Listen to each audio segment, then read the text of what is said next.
کہ انہوں نے بیداری میں محبوب باری صلی اللہ تعالی علیہ وآلہ وسلم کی پیاری پیاری زیارت کی۔ اچھا، سبحان اللہ۔ تو نبی علیہ السلام نے جب اشرف تھانوی صاحب کے خواب میں آ کے دیوبند مدرسے کی بنیادیں کھینچی تھی، تو انہی پاک پتن والوں نے دیوبند مدرسے کو نبی علیہ السلام کا مدرسہ کیوں نہیں مان لیا؟ سمجھ آئی آپ کو بات کی؟ نہیں مانیں گے، وہ کہیں گے ساڈے نو آ سکتا ہے، وہ تواڈے نو کتوں آ سکتا ہے؟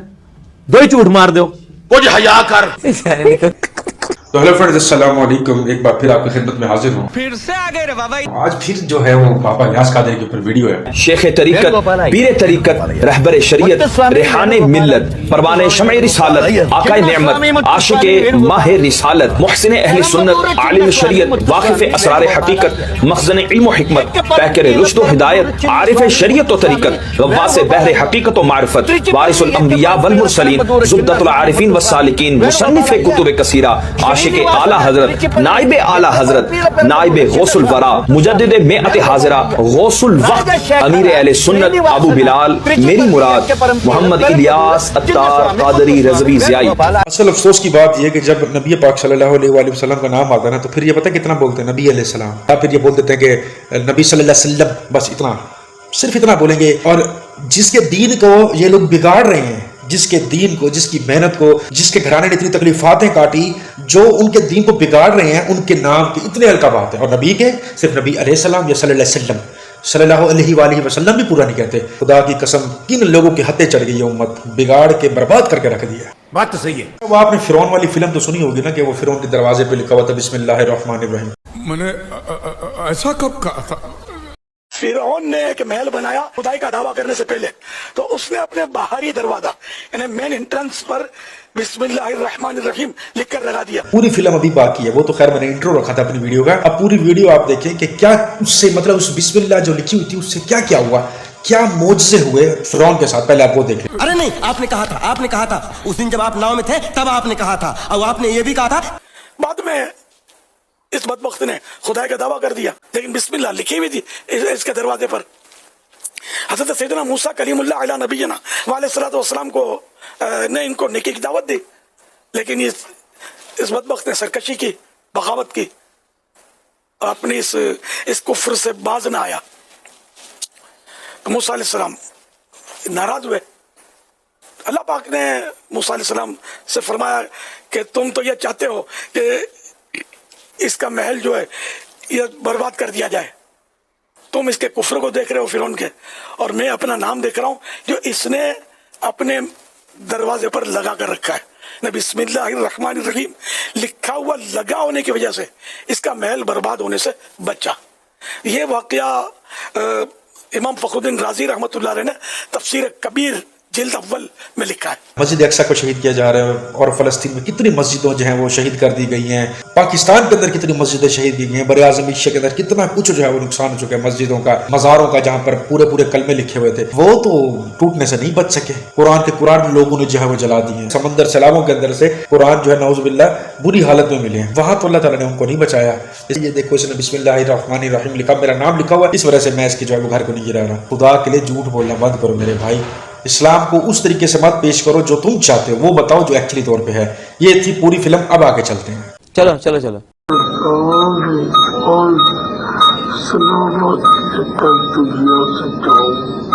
اللہ میں بخشا جاؤ، اللہ میں بخشا جاؤ، فہمی کی امت بخشی جائے، صلی اللہ علیہ وسلم سے مجھے عشق ہے، پیارے آقا صلی اللہ تعالیٰ علیہ وسلم سے مجھے عشق ہے، روز پاک سے عشق ہے، روز پاک سے عشق ہے، صحابہ کرام سے عشق ہے۔ اللہ میرے محمد کا خاص محبت کرتا ہوں، میرے مولا اور یہ نام سے محبت کرتا ہوں، یا اللہ مجھ تجھ سے محبت ہے، علماء اہل سنت سے محبت ہے، تمام سنیوں سے محبت ہے۔ مریدوں کی مغفرت فرما، میرے مریدوں کی مغفرت فرما۔ اللہ جو میرے ہاتھ تک توبہ کرتا ہے، مرید ہوتا ہے، مصطفیٰ کا مرید بنتا ہے، سب کو بخش دے۔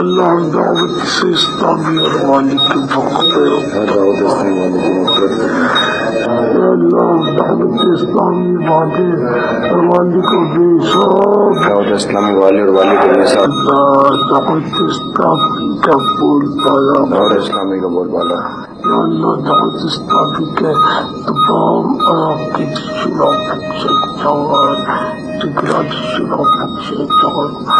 شاید بہت سارے ناظرین کو یہ پتہ چلا ہوگا کہ امیر اہل سنت اپنے مریدین سے، سرکار علیہ السلام کی ساری امت سے کس قدر دل کی گہرائیوں سے پیار کرتے ہیں، کس پیارے انداز میں ہمارے لیے دعائیں ہو رہی ہیں، سب نیک بن جائے، سب سے اللہ راضی ہو جائے، اب میں سے کسی کی کوئی نماز قضا نہ ہو۔ کمال ہے، ایسی شخصیت تو شاید کبھی سنی بھی نہیں تھی ہم نے تو۔ یعنی بعض اوقات ہو سکتا ہے کسی کے ذہن میں سوال آتا ہو، یہ اپنے پیر کا تذکرہ بہت کرتے ہیں، یہ بہت ان کی تعریف بیان کرتے ہیں، ارے ایسا ہے تو کوئی بتائے نا۔ آج تو دیکھ کے ہکے بکے رہ گئے کہ اس کیفیت میں بھی اپنے مریدوں کو نہیں بھولے، اپنے دعا کرنے والوں کو نہیں بھولے، اتنی دعاؤں سے نواز رہے، اور ان کا اپنا خوف خدا کیسا ہے، ان کا اپنا عشق رسول کیسا ہے، ان کے اندر کیا کچھ ہے، یہ آج سب ہمیں نظر آ رہا ہے۔ تو کیوں نہ پھر ان سے محبت کی جائے، اپنے وطن کو نہیں بھولے۔ آپریشن کرنے والے ڈاکٹر اور آپریشن کرنے والے ڈاکٹر کے بخشے جائے اور آپریشن کرنے والے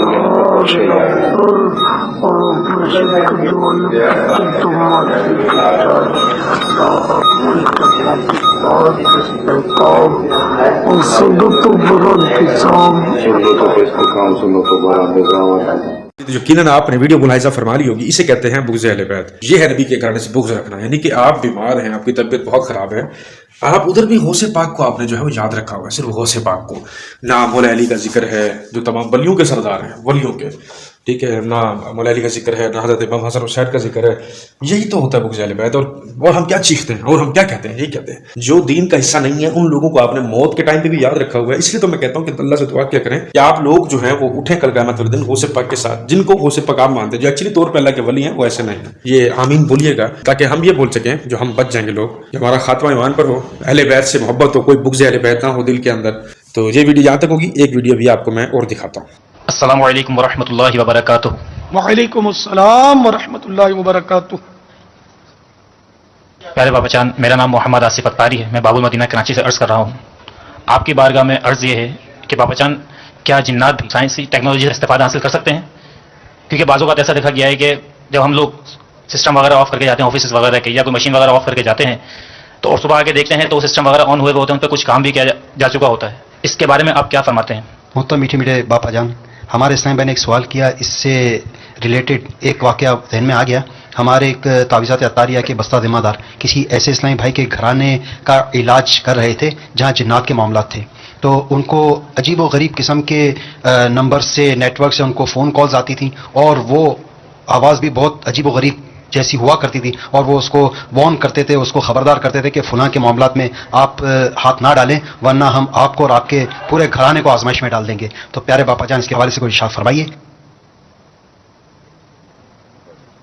جنات مشینیں بھی چلا سکتے ہیں اور بھی بہت کچھ کر سکتے ہیں، یہ بھی ایک مخلوق ہے، اور یہ وہ مخلوق ہے جس میں اللہ تبارک و تعالی نے عقل رکھی ہے، ان میں عقل ہوتی ہے۔ جانور جس طرح جانور میں بالکل عقل نہیں ہوتی نا، ان میں عقل ہوتی ہے، اور یہ مکلف بھی ہیں، کافر بھی ہوتے ہیں، مسلمان بھی ہوتے ہیں، ان میں سنی بھی ہوتے ہیں، غیر سنی بھی ہوتے ہیں۔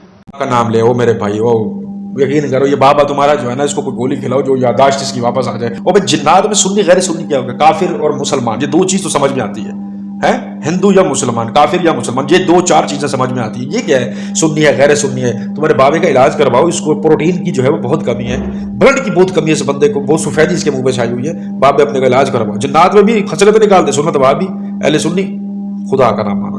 اور فون پر بات بھی کر سکتے ہیں. آپ نے کبھی فون پہ بات کی ہے؟ ایک بار یہ اپنا ہوا تھا یہاں فیضان مدینہ میں ہی سے بات کی تھی اعتکاف کے دنوں میں. تو یہ کورنگی میں رضا مسجد میں کچھ جنوں نے وہ پریشان کر رکھا تھا اسلامی بھائیوں کو, معتکفین کو. تو اب اس پر یہ کہ اسلامی بھائیوں نے ترکیب بنائی اور فون پر تو کسی پر جن آیا ہوا تھا, اس وقت 2 جن آئے ہوئے تھے 2 پر, تو وہ فون پر بات کروائی میری. تو وہ بڑا عجیب و غریب وہ آوازیں نکال رہا تھا. اس وقت تو اپنا مدنی چینل تو تھا نہیں,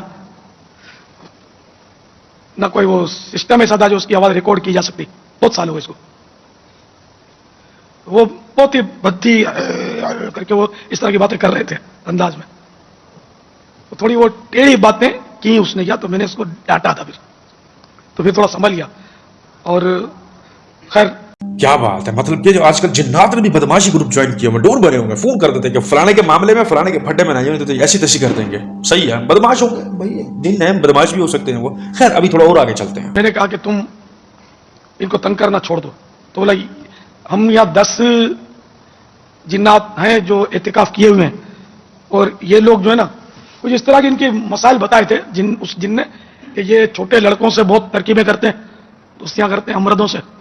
ٹپا ٹپ, یہ وہی جو ہے ترکیبیں کرتے ہیں, اور اس پر باپ الیاس قادری کو حیا بھی آئی ہے کہ یہ میں کیا بول رہا ہوں, اس لیے تو آپ کو خارش ہو رہی ہے. اور عبداللہ دراصل ہو کہ یار یہ تو بھی باپ الیاس قادری نے خود کے بارے میں سوچا تو ہوگا, مطلب واش روم جا کے اکیلا. ویسے تو اس کا مرید اکیلا نہیں چھوڑتے اس کو, لیکن جب اکیلا ہوتا ہوگا تو یہ بندہ ہنستا ضرور ہوگا, یار میں کتنا بڑا ڈرامے باز ہوں, کتنا بڑا کہانی باز ہوں. چھوٹے لڑکوں سے ترکیبیں کرتے ہیں یار, کیا بات ہے یار. یار آئی لو یو باپ الیاس قادری. آج ہی بدل لیا سالا. نہیں بعض اوقات بلکہ اکثر یہی ہوتا ہے کہ استنجا خانے میں, لیٹرین میں, گھر کے واش روم میں ایک چپل کی جوڑی ہوتی ہے. اب وہ چاہے مردانہ ہو چاہے زنانہ ہو, لیڈیز ہو یا جینٹس ہو, یہ سب گھر والے اسی کو پہن کے استعمال کرتے ہیں. تو اگر وہ جینٹس کی چپل ہے مردوں کی, تو عورت پہنے گی تو یہ گناہگار ہوگی. عام طور پر دونوں ہی اصناف ہوتی ہیں, دونوں ہی قسمیں ہوتی ہیں, مرد بھی ہوتے ہیں عورت بھی ہوتی ہیں, ماں بہنیں بھی ہوتی ہیں, بچوں کی امی بھی ہوتی ہے, بیٹیاں بھی ہوتی ہیں, بیٹے بھی ہوتے ہیں, بھائی بھی ہوتے ہیں. تو یہ سب, تو ایک مردانہ چپل ہونی چاہیے واش روم میں, ایک لیڈیز چپل ہونی چاہیے, 2 جوڑیاں ہونی چاہیے. ہر ایک اپنے اپنے چپل پہن کر استنجا خانے میں جائے. یہ بہت اہم مدنی پھول ہے, اس کو سب اپنا لیجیے. ایک بندے کی شلوار بھرنے والی اور وہ دوسرے, سوری یہ تو مردانہ چپل ہے, میں تو زنانہ پہننی ہے, بس وہی ہو گیا کام. اپنے طور طریقے سے جو چیز ذہن میں آتی ہے بس اس پر انہوں نے بول دینا ہے کہ, اور جتنے لاکھوں کروڑوں مرید ان کی باتوں کو مانتے ہیں, ان کو تو چاہیے تھا کہ یہ دین کو عام کریں, جو چیز دین میں ہے وہ بتائیں, جو نہیں ہے ان سے منع کریں, روکیں. کتنا ان کو ثواب ملتا دنیا بھی, میں کہتا ہوں سرکار جنتی آدمی ہو جاتا, لیکن اس نے الٹے پیر کو گھما دیا. یہی ہوتا ہے جب آپ قرآن سے دور ہوتے ہو, حدیثوں سے دور ہوتے ہو, نبی کی تعلیمات سے دور ہوتے ہو, اہل بیت کا بغض دل کے اندر ہوتا ہے, تو یہی ہوتا ہے کہ آپ بے وقوفوں والی حرکتیں کرتے ہیں. ٹھیک ہے, کیونکہ یاد رکھیے گا فزیکل ایج اور مینٹل ایج دونوں الگ الگ ہیں. اگر آپ 70 سال کے ہیں تو یہ شرط نہیں ہے کہ آپ کی جو مینٹل ایج ہے وہ بھی 70 سال کی ہوگی.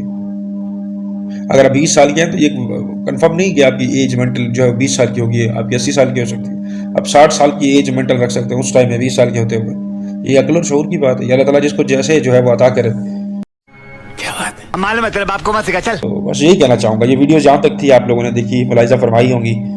تو خیر یہ یہاں تک ویڈیوز تھی. آپ بتائیے گا کمنٹس پہ آپ کو کیسی لگی ویڈیوز کا. نیکسٹ پارٹ چاہتے ہیں تو وہ بھی مجھے کمنٹس میں ضرور بتائیے گا.